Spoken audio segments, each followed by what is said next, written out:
Good evening, everyone. Thank you so much for coming. I'm Jocelyn Hardrick. I'm the founder of the Diversity Access Pipeline. I'm so excited. I thought no one was coming today. Just like with the interviews, but we'll talk about that later. So I'm going to show a brief video about the Diversity Access Pipeline program, and then another brief video, and then we're going to go into remarks by Valeria Obi, who's the president of the George Edgecombe Bar Association. We will have our student presentations in the order that's in the program, and a keynote address by the lovely Deanna Singh, who has some juicy stories about me, I'm sure, to share. And I will give closing remarks. So let's get into the video.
So what do you think?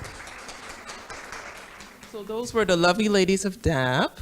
Those were some of our students. Those are specifically the scholars. You're going to be hearing from one of our participants today who's been brave and is going to share his story.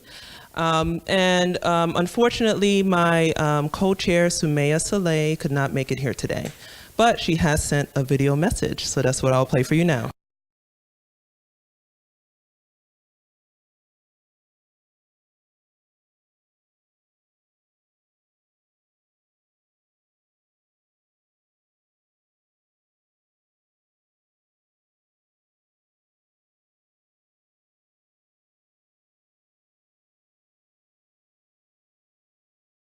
Sorry I couldn't be with you tonight, but I'm so incredibly excited to be participating in the first ever DAP graduation. For those of you who don't know me, my name is Sumaya Saleh, and this year I co-chaired the Diversity Access Pipeline along with its incredible visionary and founder, Jocelyn Hardrick. We're gathered this evening to celebrate the amazing accomplishments of the inaugural DAP class. But before I get to them, I just want to take a moment to acknowledge Jocelyn for all of the hard work that she put in to making sure that the program was a success and to ensure its success into the future.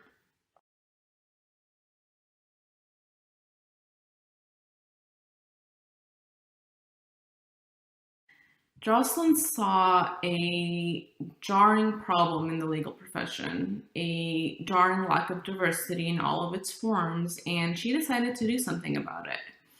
And I really commend her for that. And I was incredibly excited and enthused when she came to me with her idea for DAP about a year ago, it was, I think. DAP has a really bright future ahead of it, and I'm so honored to be working alongside someone that is so intent on making sure that the program succeeds. The Diversity Access Pipeline is very near and dear to my heart because in the DAP scholars and the students who we hope to recruit in the coming years, I really see myself. Just under 4 years ago, I graduated from Western Michigan University Cooley Law School in Tampa.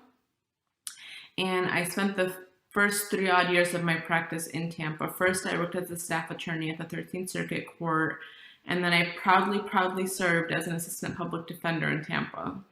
Now I'm in Tallahassee working at the Southern Poverty Law Center toward criminal justice reform, which has also been an incredible experience in and of itself.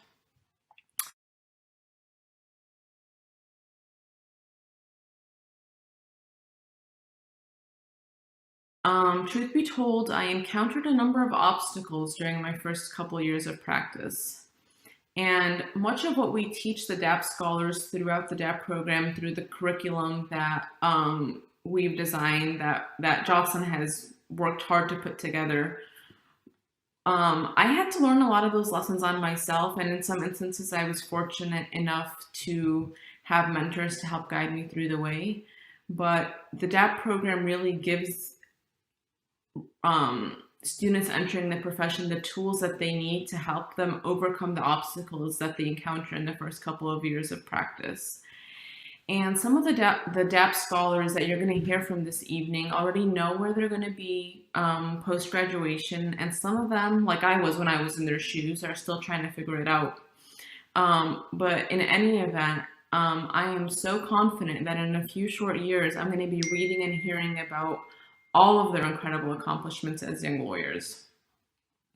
I've been privileged to get to know the DAP scholars, participants, and interns, and I was so incredibly impressed with them when they interviewed for the program at the end of last summer. My amazement with them has only grown over time, believe it or not.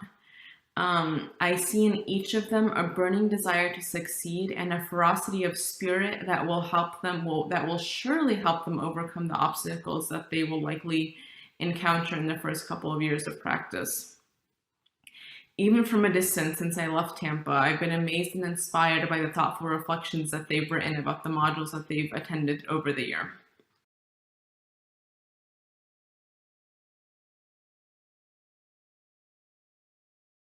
I really wish I was with you this evening to watch the presentations.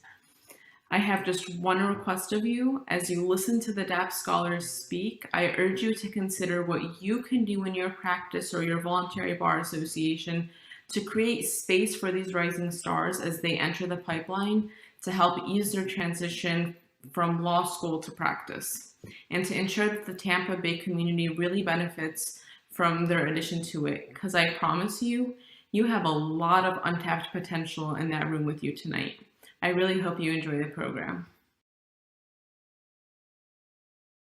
Now I'm going to welcome up Valeria Obi, President of the George Edgecombe Bar Association, who is our partner for the pilot program. After Valeria speaks, we'll go right into the student presentations, and Luis Aleman will be going first. Thank you.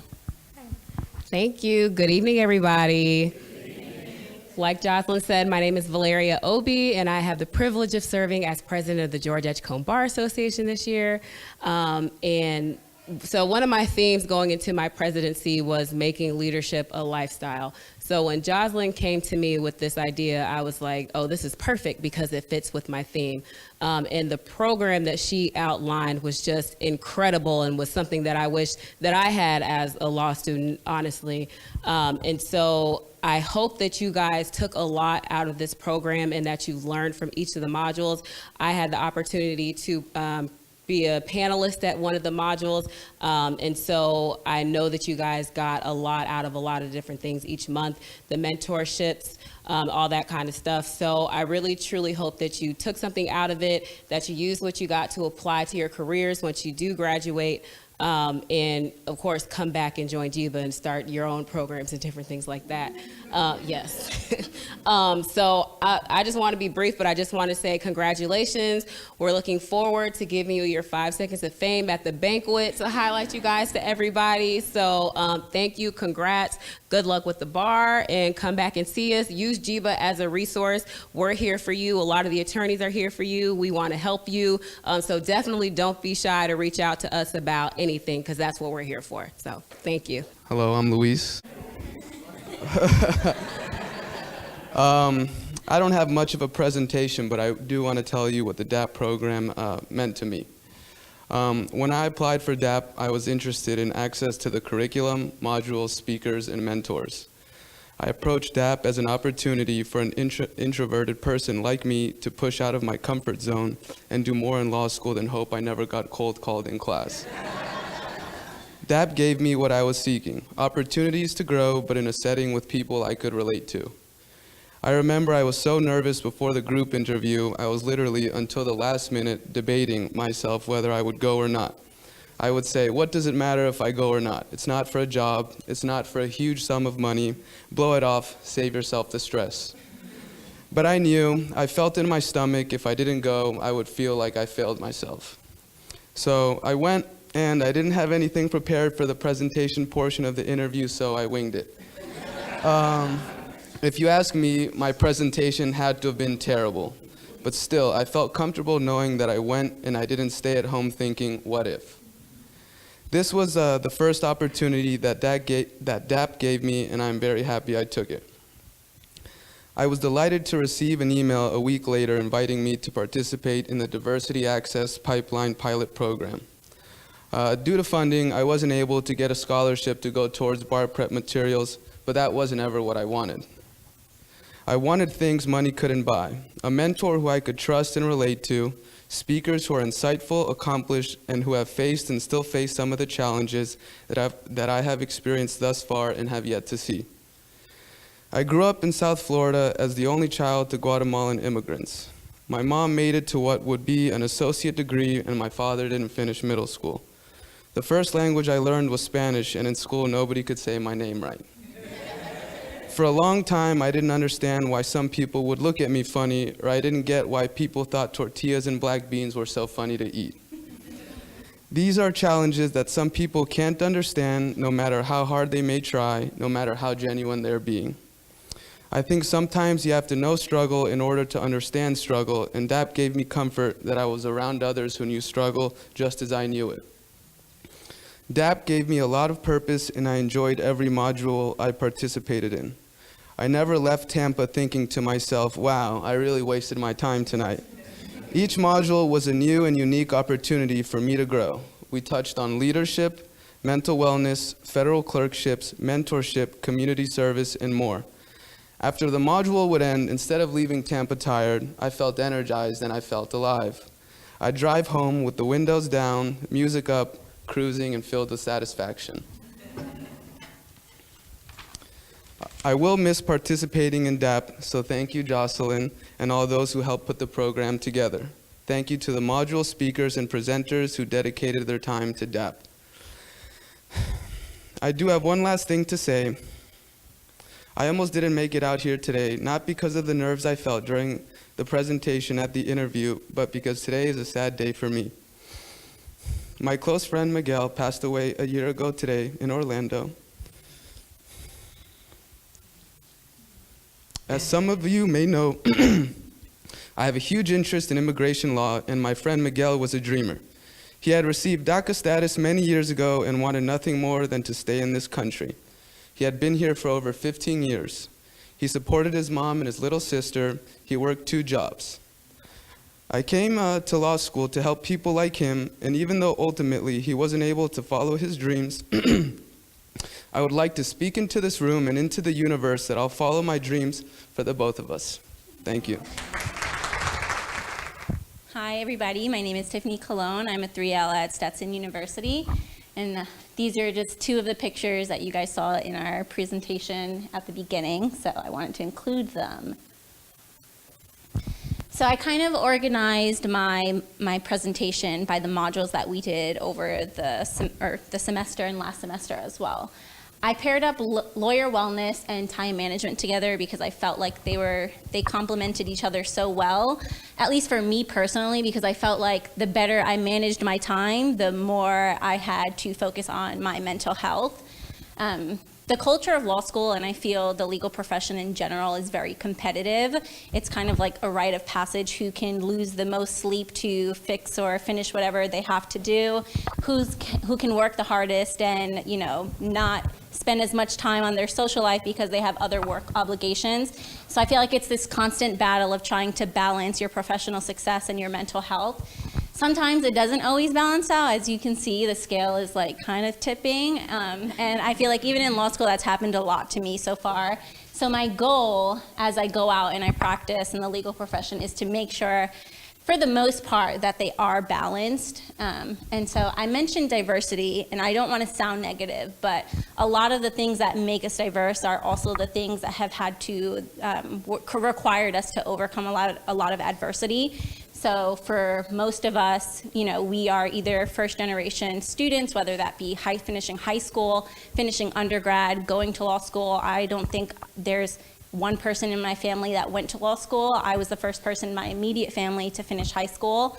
Some people have families that aren't even in the United States. Their family immigrated here to provide a better life for them. So a lot of the things that make us diverse are also some of the things that have not set us back, but we have had to overcome a lot of obstacles while we were, going through whatever path in life. And mental health awareness in the profession, I don't feel like is at the place where it should be. I think a lot of people minimize it. So this module was probably my favorite module because I felt like we talked about a lot of the things that we shy away from in law school. We don't really see it as important as it really is. So I enjoyed this module a lot. Until the legal profession gets to that point, there are a couple of things that I've learned over this DAP experience that I've learned to implement in my own life. And even so much as getting enough sleep, knowing when to say, okay, I have to stop doing this because I'm not putting in the right kind of work that I should be in order to prepare whatever this work is that I have to do. So just learning how to say no and learning when to shut down and just take your time to yourself. And exercising, staying active, I think that's really important. Eating the right kinds of food. I've noticed when I eat bad, I feel bad. So that's something that I've tried to implement in my life. And also sticking to your priorities. There have been a lot of instances this semester where I feel like I wanted to do something else that was important to me, but I felt like I couldn't because I had some type of obligation to do. But I think it's important to remain confident in your priorities, and I think people will respect you for that as well.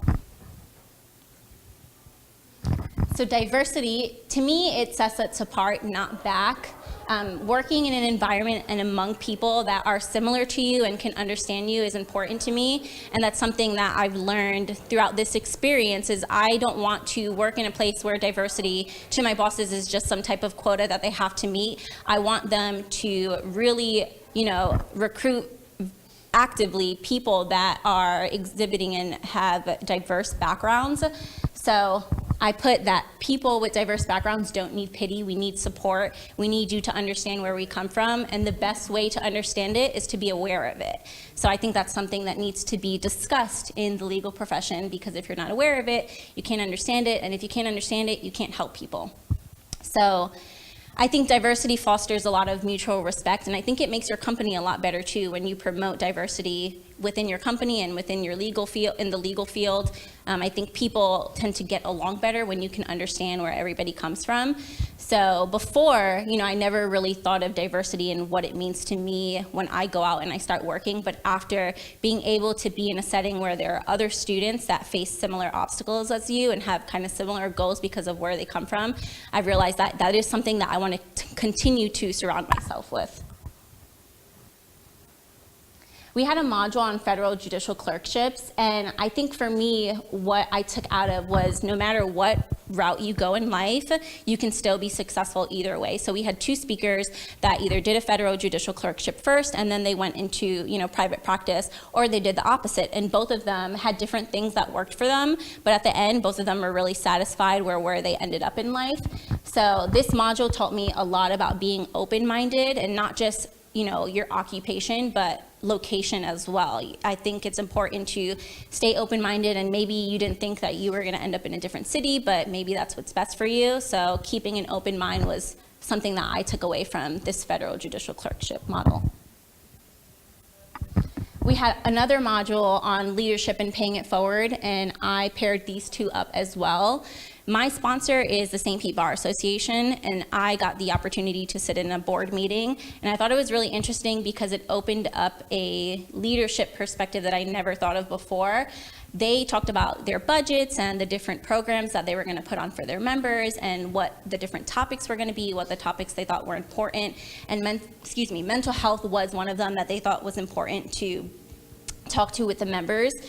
And I realized that you really are put in a position to help a lot of people and to bring awareness about different topics to a lot of people as well. So before going to a board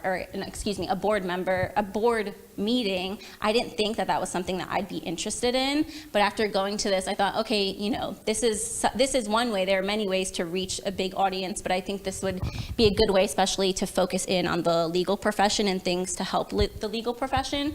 So I could definitely see myself, getting involved in local minority bar associations. So I know, Hispanic Bar Association, things to surround myself with people that I feel are similar, and even branching out and going into other bar associations where there's other diverse people to share my experience with.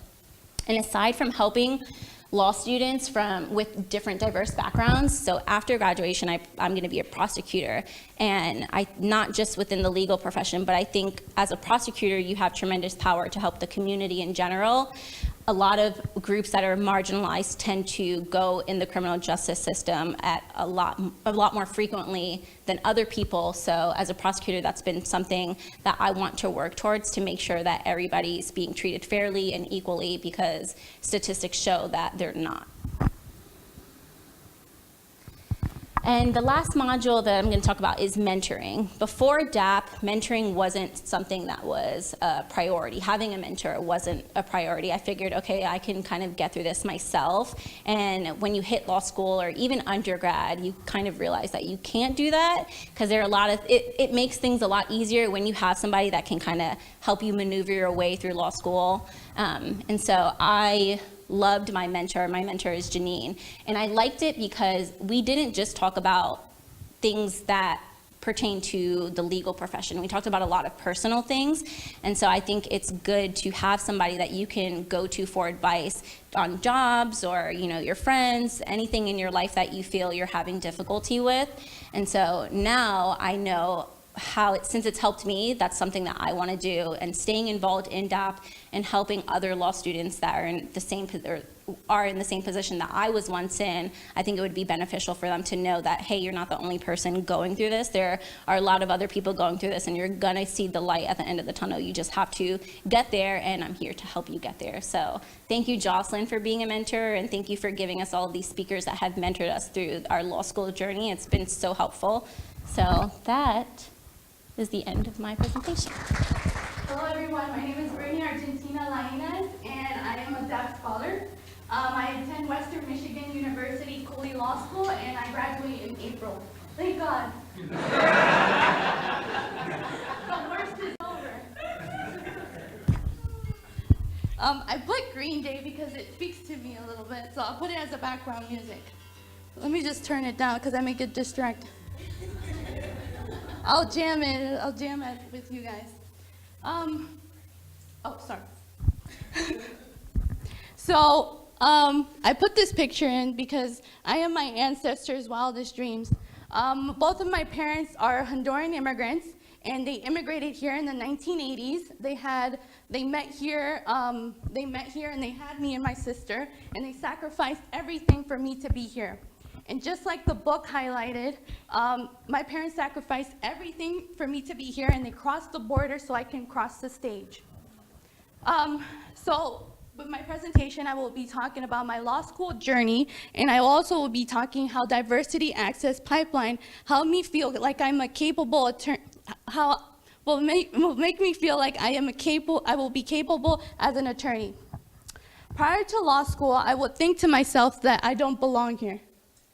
Oh, I talk fast, I'm sorry. I get nervous, guys. Okay, it's fine. Okay. It's okay, you're amongst friends. Okay, yeah, I'm with friends. Prior to law school, I would think to myself that I don't belong here. But my mom and dad did not sacrifice everything for me to ask what ifs. And they put all their hard work and energy for me to follow my dreams. After much contemplation, I decided to take the risk and volar alto, and that means to fly high. My parents scrapped the money for a U-Haul truck and helped me move to my now beloved Plant City. And I will never forget their act of love and kindness as they moved my heavy queen-size bed to my second-floor apartment. And at that moment, I knew I had to make them proud, and I just had to figure out how. And needless to say, I survived my first day of law school, and I didn't get called on. And after my first class, I quickly drove to USF, not to read, but to see none other than see Hillary Rodham Clinton. No politics aside, but it meant a lot to me. It meant a lot to me. And it was quite motivating to see a woman run for president. And it was a memorable first day of law school. Now, this street means a lot to me. Being new to Tampa meant that every day was an adventure and an opportunity to explore this wonderful city. My dad, along with my sister, drove back here after my first week of law school, and he took me and my sister and I to dinner, and we drove around downtown. And I will see the street signs that directed the traffic to the United States District Courthouse. And I was mesmerized because I drove past the federal courthouse, and I told myself that one day I will get to work there. And why do I tell this story? Is because anything is possible if you set your mind to it. I am a judicial intern for the Honorable Judge Purcelli, and so if anything is possible if you set your mind to it.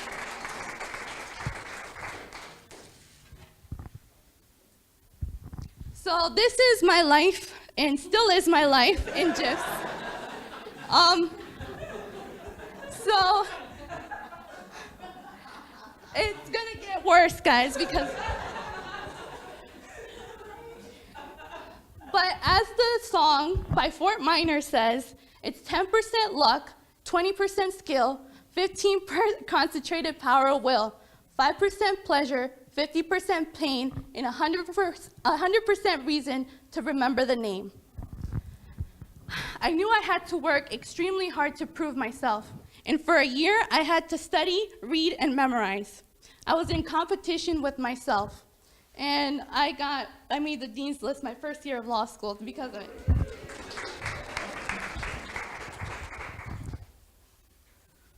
And dreams don't work unless you do. After my first year, I wanted to have practical experience before entering the workforce as an attorney. And I didn't know anyone when I moved here, and I had to start from scratch. I tried to make as many connections as I could make. It was difficult at times because imposter syndrome would get the best of me, and I would be reserved and shy and less outgoing. And to stop that feeling, I would go to networking events, and I also made an effort to intern at various places. In essence, I had to hustle hard.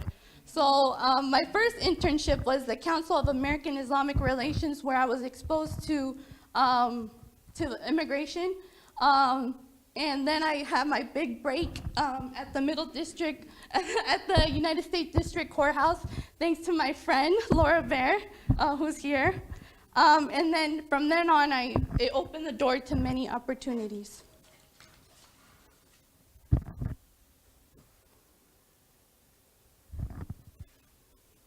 One day, I was scrolling through Facebook, procrastinating. And I happened to see an ad that was sponsored by Diversity Access Pipeline, and I decided to apply. I quickly typed an essay before the 5 o'clock deadline, and little did I know I was going to gain more knowledge than I could ever gain. I felt that I was going to be mentored by two respectable attorneys, both Jocelyn and Samaya, who, in my eyes, were paving the way for us. And they were helping us and giving us their pearls of wisdom.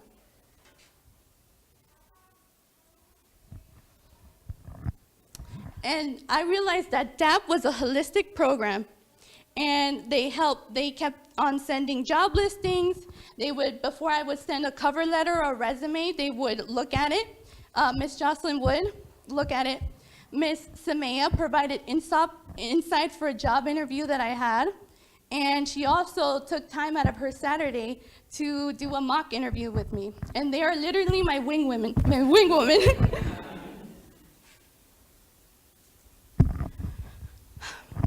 Academics was also a big part of our program, and we had a bar prep. Recently, we had a bar prep seminar. It was scary at first. It was eye-opening, but it was motivating. And we were told that we had to change our mindset. We also attended a legal writing seminar, and Miss Jocelyn is an amazing teacher.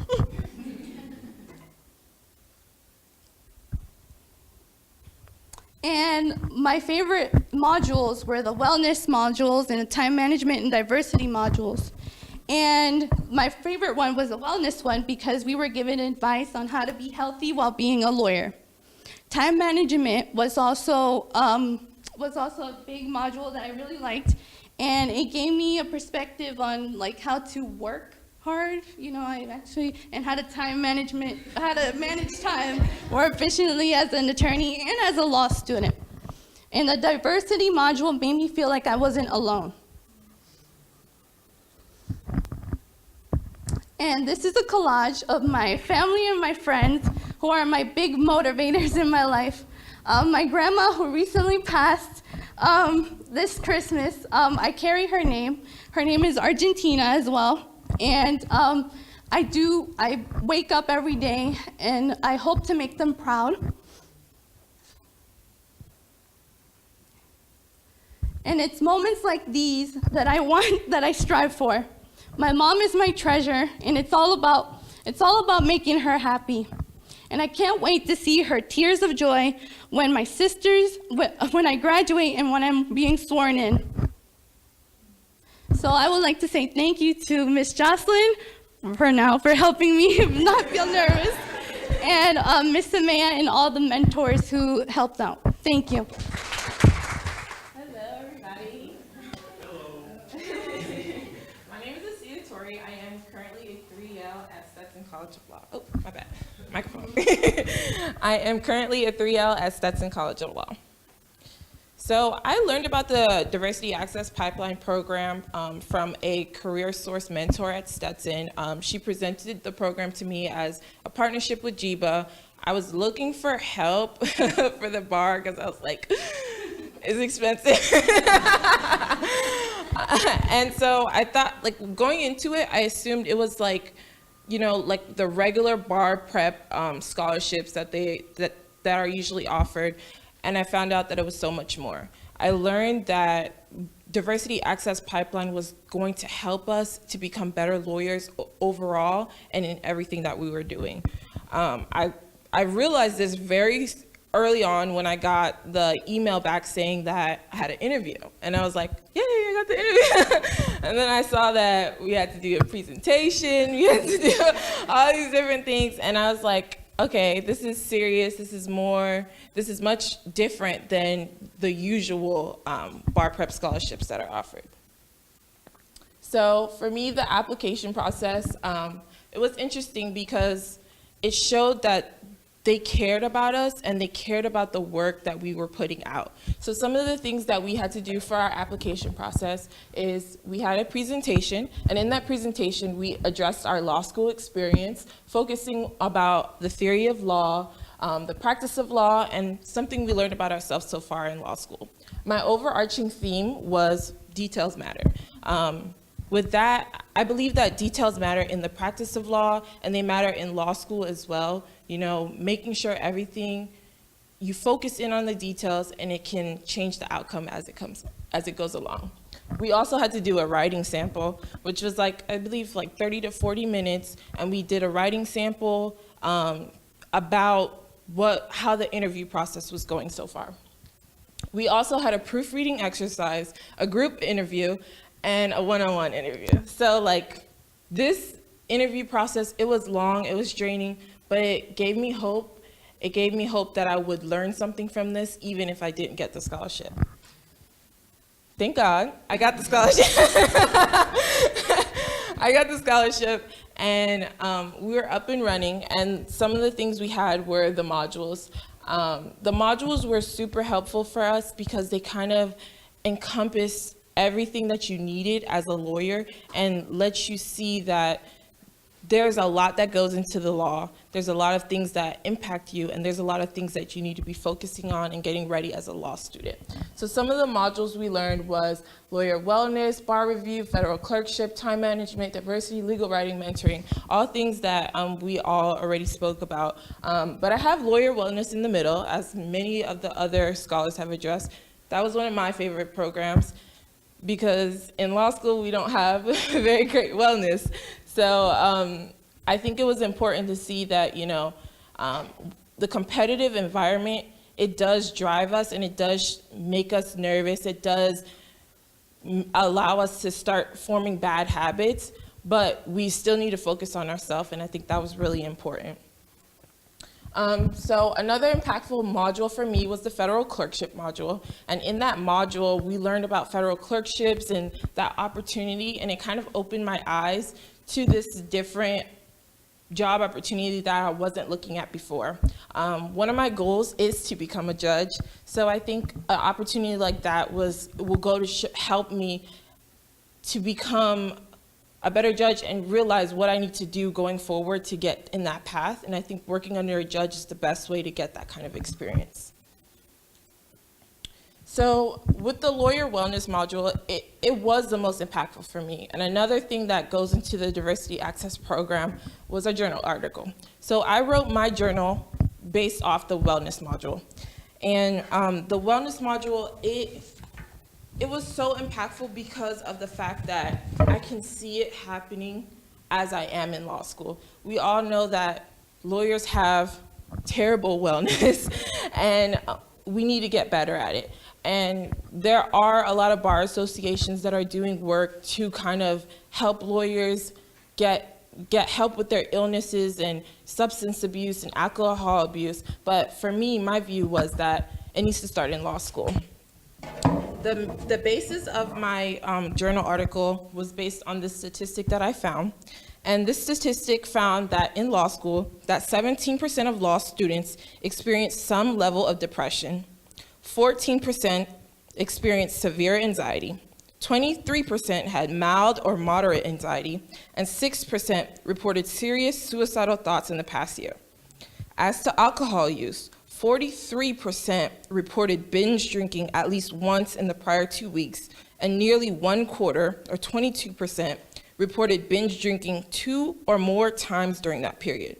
1/4 fell in the category of being at risk for alcoholism. And for me, that statistic spoke so loudly. I am in law school and I see how easy it is for you to go to alcohol, for you to go to substance abuse. And I think that sometimes it's the norm. We kind of see it, like a lot of students at my school, they go to a bar every week on the dot. Everybody's gonna go to that bar, and it's normal.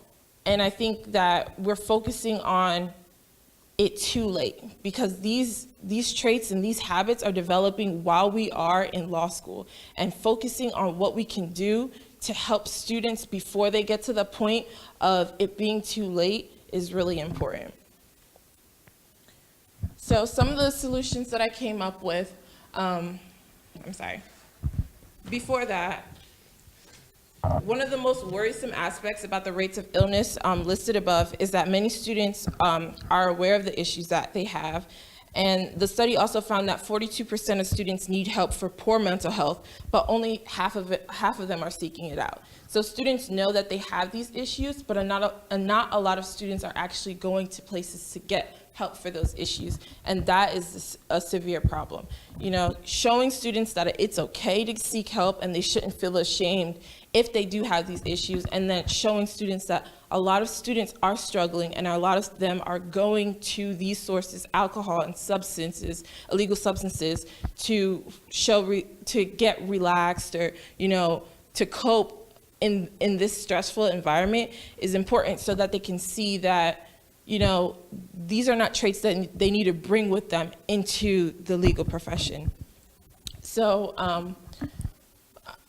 one of my solutions were that law schools could have a mandatory wellness program in their 1L year. I think 1L year is super important. It's so stressful. This is where you form your competitive spirit, where you kind of learn that, maybe I need to lose sleep. Maybe I need to be drinking coffee and doing all these unhealthy habits. So if you're teaching students at that stage when they first get in, like the rates, letting them know that you have a higher chance of being stressed and depressed and going to substance abuse, it can help them prevent and work ahead of time so that they don't develop those habits as they go on.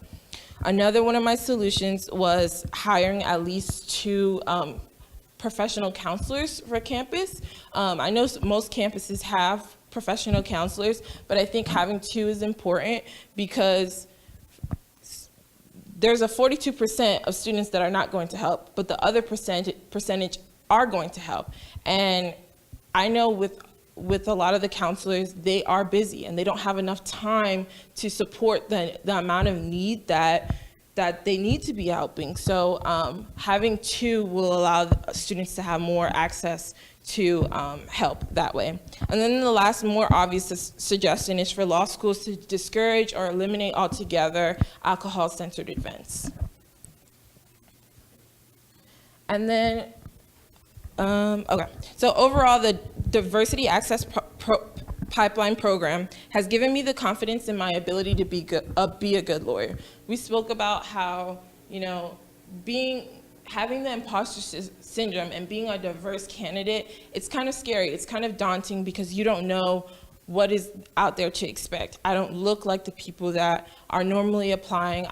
There's not a lot of people in the practice that does look like me. So it's kind of daunting and it makes you feel like you don't really have that support system. But through DAP, I had that support system. I had mentors. I learned that, you know, there are people there looking to help me and making sure that I succeed. So going forward, I would like to stay involved in DAP in a few ways, including participating in the modules, whether it be being a speaker or, you know, just being there to help Ms. Jocelyn in any way that she needs. Also, being a mentor for the future students in the program. I think that we already have a mentor, but I think that also having, you know, a mentor who was in the program and knows what they're going through is important as well to give them the extra help that you need, because you can never have too many mentors. And then the last would be to be spreading the word to current 1Ls and 2Ls. As the president of BALSA at Stetson right now, I have already been doing that, and a lot of students are showing interest. So definitely just letting them know how great this program is and showing them that there are people out here to help you, and there are people who are going to be on your side and ready to help you in any way that you need. So with that. Good evening. My name is Brielle Tucker. I'm a 3L at Stetson University College of Law, and I've styled my presentation tonight as a letter to the most important woman I've ever known. Dear Grandma, I have to give a presentation about my experience as a Diversity Access Pipeline Scholar. DAP is a new program that I was blessed to be a part of this year. I know what you're thinking. Baby girl, how do you have time to do anything else? Well, that's exactly what I wanted to tell you. This program has taught me the true meaning of balance. And I'm not just talking about that work-life balance that people always talk about, but this idea that you can truly have it all. Since you've been gone, I've accomplished much more than you or I have ever imagined.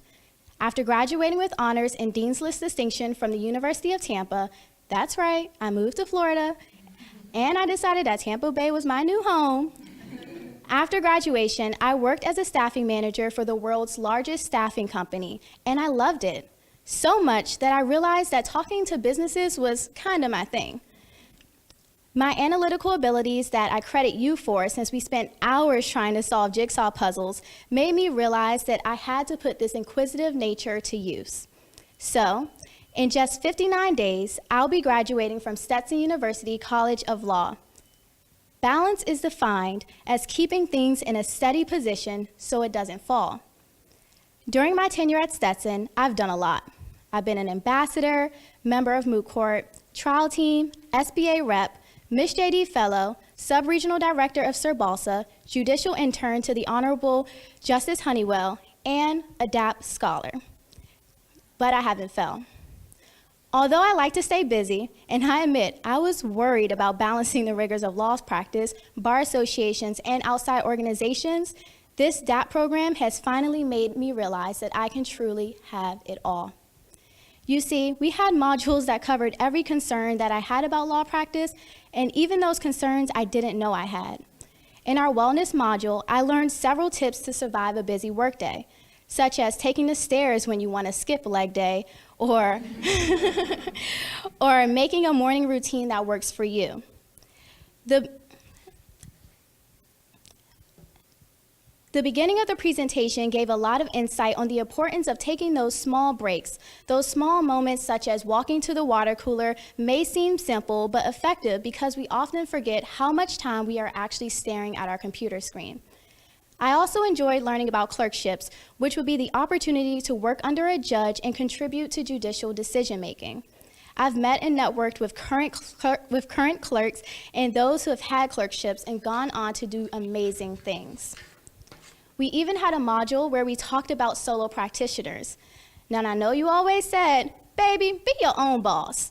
And while I admit I've never given any thought to owning my own firm, it was amazing to see people that look like us doing so and doing well. One of the other great things about DAP is while learning all of these amazing words of encouragement and advice, I was able to do it virtually through video conferences. The flexible nature of this program allowed me to stay on top of all of my other obligations and remain dedicated to DAP.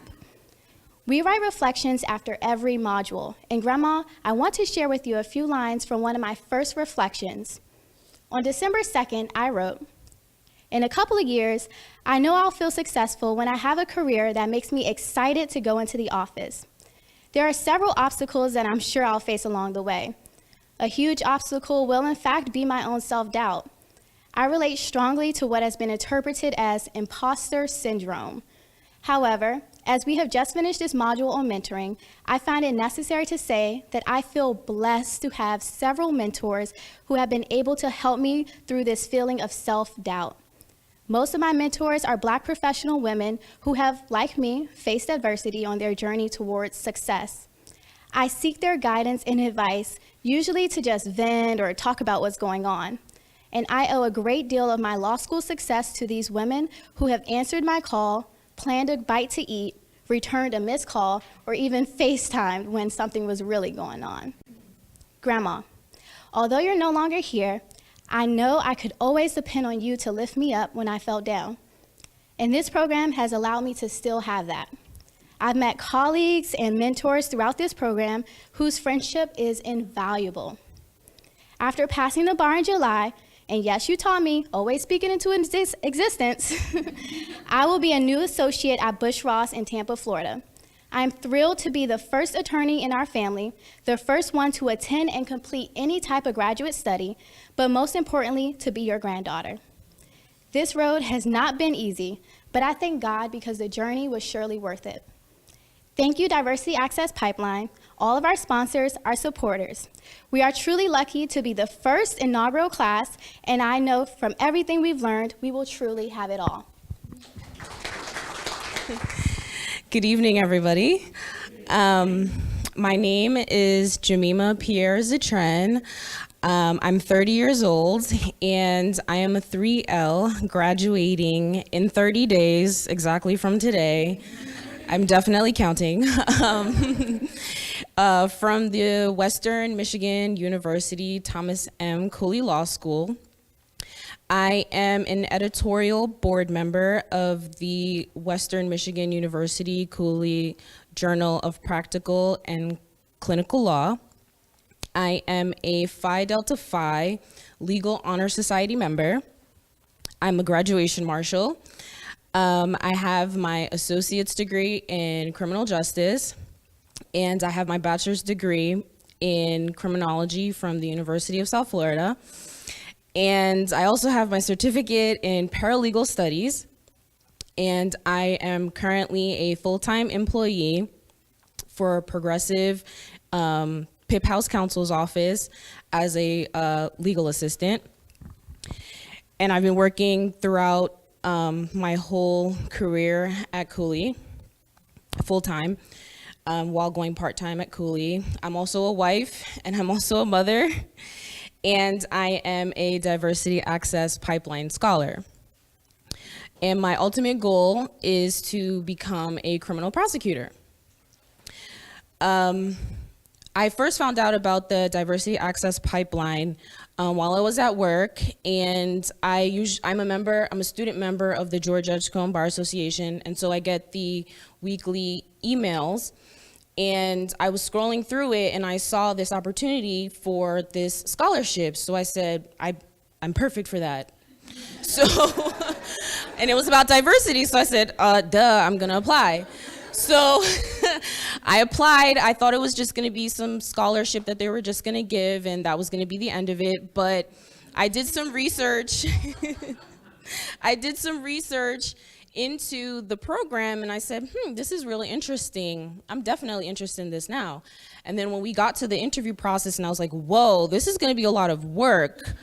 But I realized that the program basically is a supplement to law school. It teaches you all the things that law school doesn't teach you. As everybody else was saying, all the different modules were very eye-opening and very inspirational, because we're basically talking to the people that are doing the work that we want to do, and they're basically giving us insight into how they got to where they got to. And so every module was excellent. Every module was interesting. And for me, one of basically the three takeaways, big takeaways that I took away from the Diversity Access Pipeline program, the first one for me was practice makes perfect. So when I say practice makes perfect, I mean in anything that you feel like you're not doing well at it, you have to practice at it. You have to constantly do it over and over and over again until you become good. So with the writing skills, when we did legal writing, I have good legal writing, but I always want to be better at legal writing. So for me, that was a very excellent module to attend and get some insight into more writing skills. My favorite module was the leadership module, because to me, yes.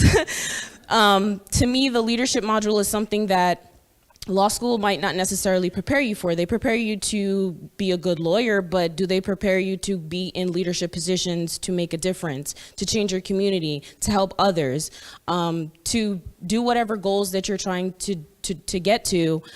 Do they teach you those leadership skills? And the leadership skills module to me was my favorite, because I saw people that looked like me doing the things that I want to do, being in leadership positions, and also it opened my eyes to all the leadership opportunities that Tampa basically has to offer.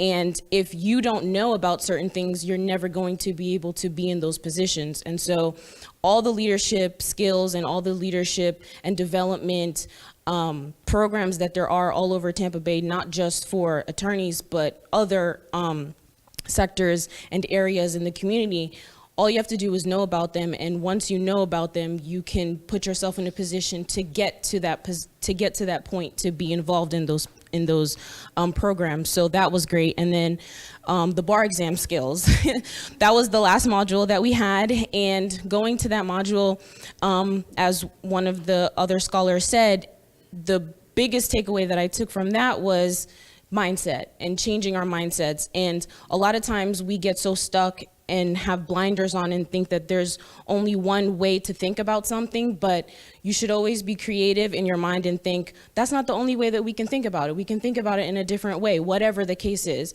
And so that was one of the things that I felt was very impactful for me with that module especially. But overall, that first idea for me that I took away was practice. Practice everything that you think that you are not good at, practice it, and then you will become good at it.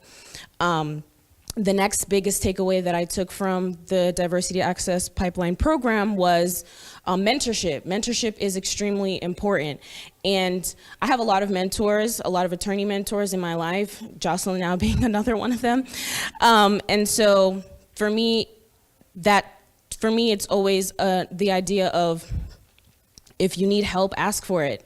If you don't know something, ask somebody who's done it, ask somebody who knows how to do it, and putting yourself in a position to be with that person who can basically guide you through to where you want to go and what you want to be and what you want to accomplish. And so I took the idea of mentoring and also being a mentor and also being a mentee is extremely important for development. And a lot of times lawyers are always going to be a mentor because they love to hear themselves talk. So finding somebody who's going to be that person that you can call, that you can depend on, that you can get advice from, that you can get insight from is extremely important, especially as baby attorneys. I didn't realize the importance of that until being in the program. And so that was my second biggest takeaway from it. And then the last big takeaway that I took from the program is initiative. And when I say initiative, I mean if you see something and there's a need, fill it. And overall, the reason why I took that away was because of Jocelyn.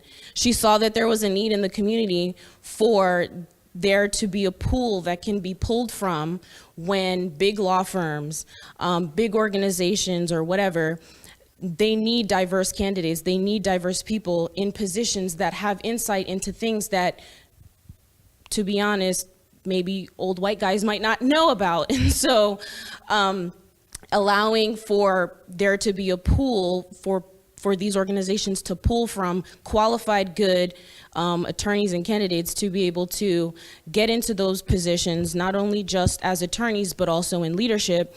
And I truly, truly commend her for this because I see myself in Jocelyn.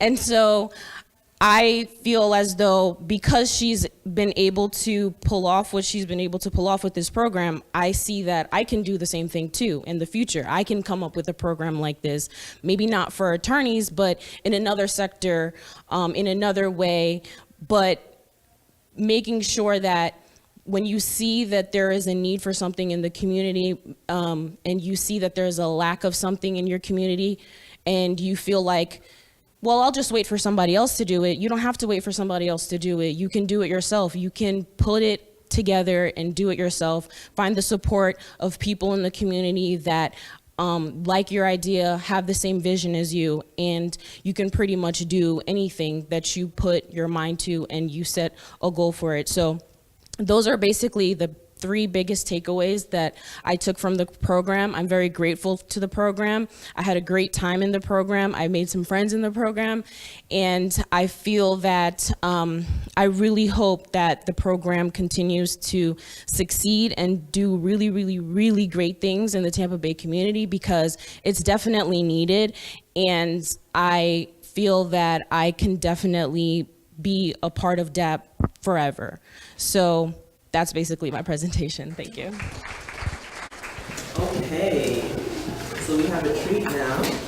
I'm gonna bring up Deanna Singh. I'll let her introduce herself. Do you want to tell them why you have secrets on me, or you want me to tell them? You can tell them. I'll just tell the secret. Yeah. I'm so excited to have Deanna come speak to us today. And she just spoke at the International Women's Day event that George Edgecombe Bar Association and the Hillsborough Association of Women Lawyers put on today. There was a luncheon and a CLE, and she gave an absolutely great talk. And it's amazing, you will see in a minute what I mean, the amount of energy that Deanna still has after all these years. Deanna and I were college roommates at Fordham University in New York. I came from Brooklyn, she came all the way from Milwaukee. And we both ended up in the Bronx. So I recently reconnected with her. I think I've just been following her along the way and all the wonderful things that she's been doing. You see that in the program. And she's here to talk in part about her book, Purposeful Hustle, which is an excellent book. I actually read it to try to prepare for DAP because it was everything I was trying to do. So I will let Deanna tell you more about that. Come on up, Deanna. So Jocelyn called me and told me about this program, and I was like, what you need, how can I help, right? Because immediately when she started talking about this program, I thought back to my own experience as a law student. I will tell you this story because you'll appreciate this, right? I was the first in my family to go to college. For a lot of us, I've been the first, right? And I remember when I got into law school, we were on Fordham's campus, you know, like in the movie, somebody opens the letter, you know, I was like, oh, this is thin, right? You know, I was like, oh geez, like I'm so nervous. I was sitting on this park bench and I remember like opening up the letter. And when I opened up the letter, you know, it said, you got accepted into Georgetown Law. And I was so excited, right? So I called my parents and they were like, and I'm like, Mama, get Daddy on the phone, you know? My dad gets on the phone, what's your matter, Deanna? My dad's Indian, my mom's African-American, right? So what, Deanna, what do you want? I'm busy, right? And my mom's like, what you want, girl? You know, like so both of them are on the phone and I had called 1-800-COLLECT because that's how you did back in the day, right? So they're on the phone and I would always, you don't know this, but I would call Collect and I'd be like, Mommy and Daddy, it's me, call me back, hang up, and then I have to call back, right? So I'm on the phone, I'm so excited, I'm like, guess what? I got into law school. And they're like, my dad's like, wait a second, could mean I said get down, you know? My mom's like, hold on, girl, my greens ain't ready. What'd you say? You know, I'm like, I got into law school. And they're like, what, you failed? And I was like, no, it's a good thing, you know, and they're like, what you gonna do in law? Why are you doing, you got more school? You know, it was just like, so this like, I went from this like moment of like, oh my gosh, to this like trying to explain to them. And I think still to this day, they're like, why are you in school again? You know, like, so it was just it was a weird experience. And I remember the first day that I was on the law school campus, kid you not, I get there and I got there like a couple of days before classes started. Well, I walk onto campus. First time I've ever been onto the campus. I actually thought the campus was at the main center. It's not. Turns out it's like at the, right? So didn't even know where my campus was. I get there and I come up to the building and everybody is walking around in a suit.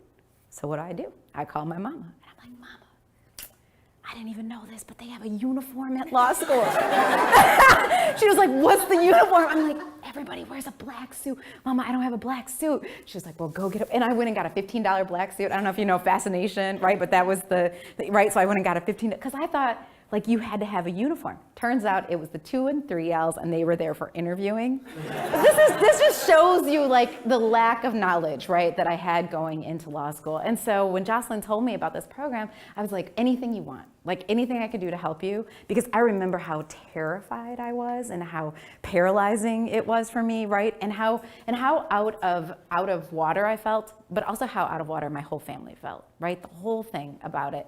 And to be able to be in a program with other people who look like me, who had the same experiences, who could tell me I didn't need my little $15, you know, uniform, right? Would have been so. It would have been a game changer for me. And I did end up finding those people, right? And it was informal and it was trinkles and it was unintentional. And they came to me, right? And it was the spirit that kind of helps guide and move that pathway. But to have somebody with intention and then to have somebody with the kind of caliber of Jocelyn is like, whew, I'm jealous.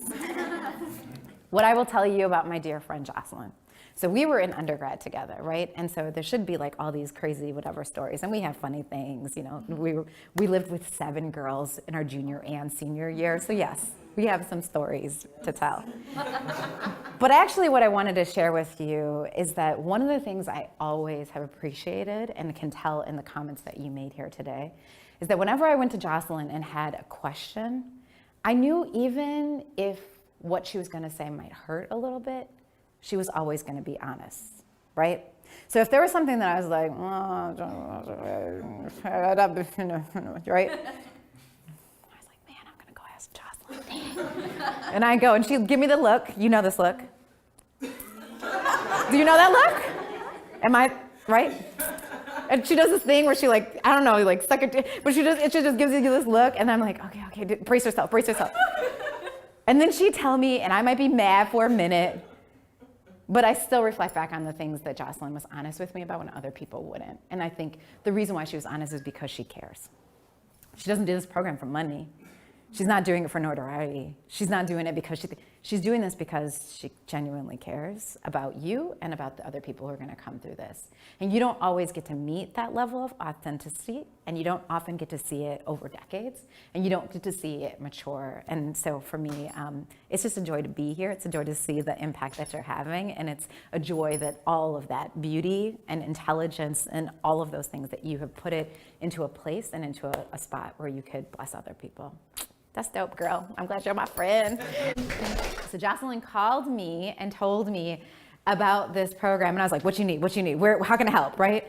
Because immediately when she started talking about this program, I thought back to my own experience as a law student.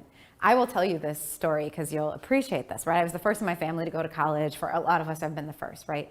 And I remember when I got into law school, we were on Fordham's campus, you know, like in the movie, somebody opens the letter, you know, I was like, oh, this is thin, right? You know, I was like, oh geez, like I'm so nervous. I was sitting on this park bench, and I remember like opening up the letter.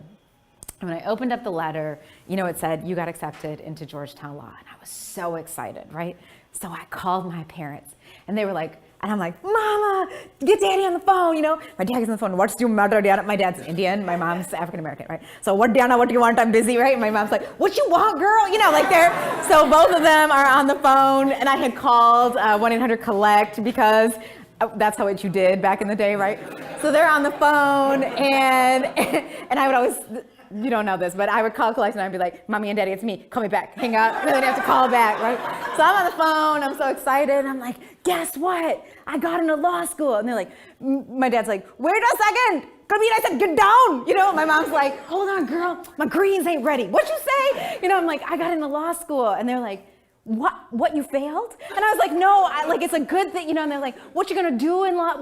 Why are you doing, you got more school? You know, it was just like, so this like, I went from this like moment of like, oh my gosh, to this like trying to explain to them. And I think still to this day, they're like, why are you in school again? You know, like, so it was just it was a weird experience. And I remember the first day that I was on the law school campus, kid you not, I get there, and I got there like a couple of days before classes started. Well, I walk onto campus, first time I've ever been onto the campus. I actually thought the campus was at the main center. It's not. Turns out it's like at the, right? So didn't even know where my campus was.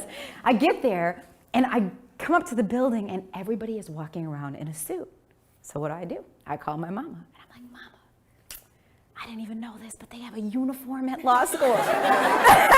She was like, what's the uniform? I'm like, everybody wears a black suit. Mama, I don't have a black suit. She was like, well, go get it. And I went and got a $15 black suit. I don't know if you know Fascination, right? But that was right? So I went and got a $15, because I thought, like, you had to have a uniform. Turns out it was the 2 and 3Ls, and they were there for interviewing. This just shows you like the lack of knowledge, right, that I had going into law school. And so when Jocelyn told me about this program, I was like, anything you want, like anything I could do to help you, because I remember how terrified I was and how paralyzing it was for me, right, and how out of water I felt, but also how out of water my whole family felt, right, the whole thing about it. And to be able to be in a program with other people who look like me, who had the same experiences, who could tell me I didn't need my little $15, you know, uniform, right? Would have been so, it would have been a game changer for me. And I did end up finding those people, right? And it was informal, and it was trinkles, and it was unintentional. And they came to me, right? And it was the spirit that kind of helps guide and move that pathway. But to have somebody with intention, and then to have somebody with the kind of caliber of Jocelyn is like, whew, I'm jealous. What I will tell you about my dear friend Jocelyn. So we were in undergrad together, right? And so there should be like all these crazy whatever stories, and we have funny things, you know. We lived with 7 girls in our junior and senior year, so yes, we have some stories to tell. But actually what I wanted to share with you is that one of the things I always have appreciated, and can tell in the comments that you made here today, is that whenever I went to Jocelyn and had a question, I knew even if what she was gonna say might hurt a little bit, she was always going to be honest, right? So if there was something that I was like, right? I was like, man, I'm going to go ask Jocelyn. And I go, and she'd give me the look. You know this look. Do you know that look? Am I right? And she does this thing where she like, I don't know, like but she just gives you this look, and I'm like, okay, brace yourself. And then she'd tell me, and I might be mad for a minute, but I still reflect back on the things that Jocelyn was honest with me about when other people wouldn't. And I think the reason why she was honest is because she cares. She doesn't do this program for money. She's not doing it for notoriety. She's not doing it because she's doing this because she genuinely cares about you and about the other people who are going to come through this. And you don't always get to meet that level of authenticity, and you don't often get to see it over decades, and you don't get to see it mature. And so for me, it's just a joy to be here. It's a joy to see the impact that you're having, and it's a joy that all of that beauty and intelligence and all of those things that you have put it into a place and into a spot where you could bless other people. That's dope, girl. I'm glad you're my friend. It's a quarter. And I'm gonna give this to you, and I want you to put it in your purse. I want you to put it in your desk. I don't think any of these are worth $150,000. If they are, I want dibs on at least a little bit. Okay, thank you. Now, if they are, good. I'm glad. I'd be happy for you. I want you to tell me, but I don't want any of it. So I'm not giving it to you because of that. But what I'm giving it to you for is because I do hope you put it in your purse or in your dresser, or maybe you just put it next to wherever you keep something to remind you. See, there's a face on it, right? And there's a tail on it. And I want you to remember where you've been. It's really important. You were DAP students. You were graduates.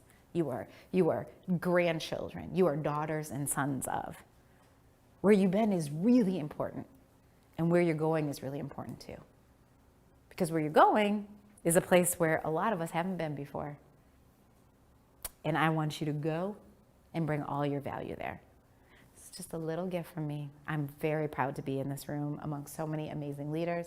I'm proud to hear what you're gonna do. I hope to be able to support you in some way down your career. Be like, I knew her, I knew him. I gave him a quarter. Right? Because I know that wherever it is and whatever you end up doing is going to be extraordinary. So thank you very much for spending some time with me. You know, earlier I said I was afraid no one was going to come. I felt like that during the interviews.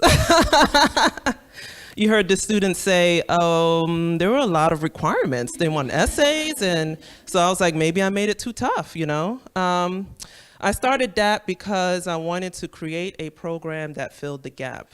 You've heard a lot of that today.